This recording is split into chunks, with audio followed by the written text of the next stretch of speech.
Ternyata segini biaya sekali survei, pantas Anies Baswedan tak pernah berada di posisi teratas. Di samping itu, saudara, lembaga survei Safel Mujadi Research and Consulting merilis hasil survei calon presiden 2024. Hasilnya, nama Ganjar Pranowo berada di urutan teratas, mengungguli Prabowo Subianto dan Anies Baswedan. Survei dilakukan kepada 1.027 responden.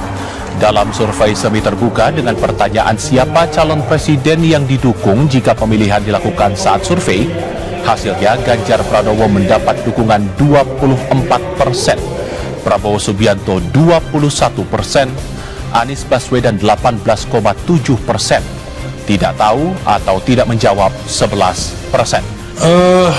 Kalau saya lihat dari semua survei ya, survei yang dari lembaga-lembaga yang kadang-kadang diklaim sebagai so-called kredibel ya, walaupun saya nggak percaya juga sebenarnya kredibel apa enggak.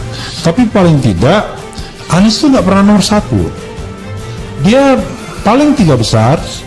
Jadi nomor satunya itu bergantian antara Ganjar, Prabowo sama Prabowo. Kan nama Pak Ganjar kan santer ya. Dan ini survei karena juga hanya PPW yang mengusulkan nama Pak Ganjar. Nasdem banyak banget yang mengusulkan nama Pak untuk capres. Gimana? saya terima kasih mendapatkan kehormatan itu, tapi saya PDI Perjuangan. Selalu Ganjar nomor 1 kan? Iya. Anies nggak pernah nomor 2 juga. Nomor 3. Nomor 3. Nah, kita nggak tahu nih survei ini. Ya kayak Pak Refli bilang tadi, ini siapa? Kan declare siapa yang bayar sih survei ini? Kan survei ini sekali survei aja bangsa 300 sampai 1 miliar saya kira ya. Iya. Nah kalau 10 kali survei 10 miliar. Iya. Mereka kan nggak mungkin membuat survei ini gratis. Iya. Yang kita sayangkan kalau Dan yang survei jelas ini tukang survei sekarang kaya-kaya semua. Baswedan memang kita bisa melihat pergerakan taktik politiknya yang makin terlihat ya, deklarasi yang dilaksanakan baik oleh Anies Baswedan maupun Partai Nasdem menaikkan elektabilitasnya ya. Di samping itu juga dia aktif melakukan pergerakan menjalin koalisi ya. Prabowo Subianto mungkin sifatnya pasif. Kalau untuk Ganjar ini memang ini salah satu calon yang sejak dari awal secara konstan terus naik. Mereka bisa berkelit gitu bahwa ya ini dilakukan dalam setting tertentu, misalkan dalam kondisi tertentu, dalam durasi tertentu. Kan lantas kita kemudian banyak yang bertanya, loh, tapi kan bukan hanya satu lembaga survei yang mengatakan hal yang sama itu. Ya. Lembaga ini juga begitu, lembaga ini juga begitu. Nah kan kalau pesanannya sama ya bisa hasilnya sama. Tapi hari ini kita punya sumber lain. Apa itu? Bank data dari percakapan media sosial. Jadi itu menjadi balancing atau fungsi check and rechecknya survei. Nah, harusnya apa yang ditampilkan di survei itu senada dengan apa yang muncul di media sosial. Itu kecenderungan hari ini begitu gitu. Ini kan sebaliknya, ketika kita tahu bahkan pada realitanya Ganjar Pranowo itu dihantam berbagai persoalan, itu tidak menunjukkan perbandingan yang sama dengan hasil survei. Jadi seperti bumi dan langit. Lihat elektabilitas Anies versus Ganjar usai resmi diusung Capres 2024. Dilansir dari Jakarta, CNN Indonesia, Gubernur Jawa Tengah Ganjar Pranowo dan Gubernur DKI Jakarta Anies Baswedan secara bersamaan dideklarasikan oleh dua partai politik sebagai calon presiden yang bakal diusung dalam Pilpres 2024. Anies resmi diumumkan oleh Partai Nasdem sebagai capres. Pengumuman itu disampaikan langsung oleh Ketua Umum Partai Nasdem Surya Paloh di Nasdem Tower, Jakarta Pusat pada Senin kemarin. Di saat yang sama, PSI resmi mendukung Ganjar dalam pemilu 2024. PSI memilih putri kedua Presiden kelima RI Abdurrahman Wahid, Zanuba Arifah Kapsoh alias Yeni Wahid untuk mendampingi Ganjar. Lantas, bagaimana elektabilitas Ganjar dan Anies dalam 1 hingga 3 bulan belakangan? CNNindonesia.com telah merangkum elektabilitas kedua tokoh tersebut yang didapatkan oleh hasil survei 5 lembaga. Berdasarkan hasil survei Indikator Politik Indonesia tentang Capres yang digelar pada September 2022, elektabilitas Ganjar lebih unggul daripada Anies.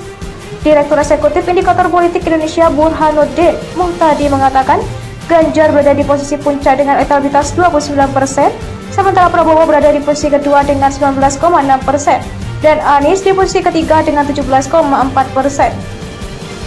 Survei Carta Politika pada September 2022 menunjukkan elektabilitas Ganjar Pranowo berada di posisi puncak bursa Capres 2024, yakni sebesar 31,3%. Sementara Anies Baswedan menempati posisi 3 dengan elektabilitas sebesar 20,6%. Anies masih kalah dengan Menteri Pertahanan Prabowo Subianto berada di posisi 2 dengan elektabilitas 24,4%. Dalam simulasi duel melawan Ganjar, Anies unggul dengan elektabilitas mencapai 47,8%. Ia menang dengan selisih 4% dari Ganjar yang mengantongi 43,9%. Sementara dengan Prabowo, Anies juga unggul dengan elektabilitas mencapai 48,6%, selisih sekitar 6% dengan Prabowo yang mengantongi 42,8%. Namun, dalam simulasi 3 nama, elektabilitas Ganjar mencapai 33,3%, disusul Prabowo di peringkat kedua dengan 27,5% dan Anies di posisi ketiga dengan 25,7%. Elektabilitas Ganjar Pranowo, Prabowo Subianto, dan Anies Baswedan dari berbagai lembaga survei. Hasil 3 lembaga survei terkait calon presiden untuk pemilu 2024 memperlihatkan elektabilitas Ganjar Pranowo masih memimpin di depan Prabowo Subianto dan Anies Baswedan. Menurut survei Indikator Politik, elektabilitas Menteri Pertahanan Prabowo Subianto dan Gubernur DKI Jakarta Anies Baswedan sebagai calon presiden menurun pada September 2022. Sementara itu, elektabilitas Gubernur Jawa Tengah Ganjar Pranowo mengalami kenaikan. Melalui simulasi 3 besar tokoh dalam bursa Capres, Ganjar masih berada di posisi puncak dengan elektabilitas 30% pada September 2022. Angka elektabilitas ini meningkat dari survei sebelumnya yang sebesar 24,9% pada Agustus 2022. Prabowo berada di posisi kedua dengan elektabilitas 22% dan Anies di posisi ketiga dengan elektabilitas 17,7%. Elektabilitas dua tokoh ini menurun dari survei sebelumnya yang masing-masing sebesar 22,9% dan 20,1% pada Agustus 2022. Berikutnya, menurut hasil survei Center for Strategic and International Studies, Gubernur Jawa Tengah Ganjar kembali menjadi kandidat calon presiden terkuat pada pemilu 2024. Ganjar Pranowo meraih dukungan 33,3% suara responden, kemudian Gubernur DKI Jakarta Anies Baswedan meraih elektabilitas 27,5% suara responden. Sedangkan Menteri Pertahanan sekaligus Ketua Umum Gerindra Prabowo Subianto meraih dukungan paling kecil yakni 25,7% suara. Sementara itu, survei Saiful Mujani Research and Consulting yang dirilis pada Kamis mengungkap Ganjar unggul dari Prabowo Subianto dan Gubernur DKI Jakarta Anies Baswedan dalam simulasi tertutup 3 nama yang dilakukan SMRC. Dari simulasi tertutup 3 nama, Ganjar meraih elektabilitas 32% suara responden, diikuti Prabowo Subianto sebesar 30,8% suara responden, dan Anies Baswedan sebesar 21,9% suara responden.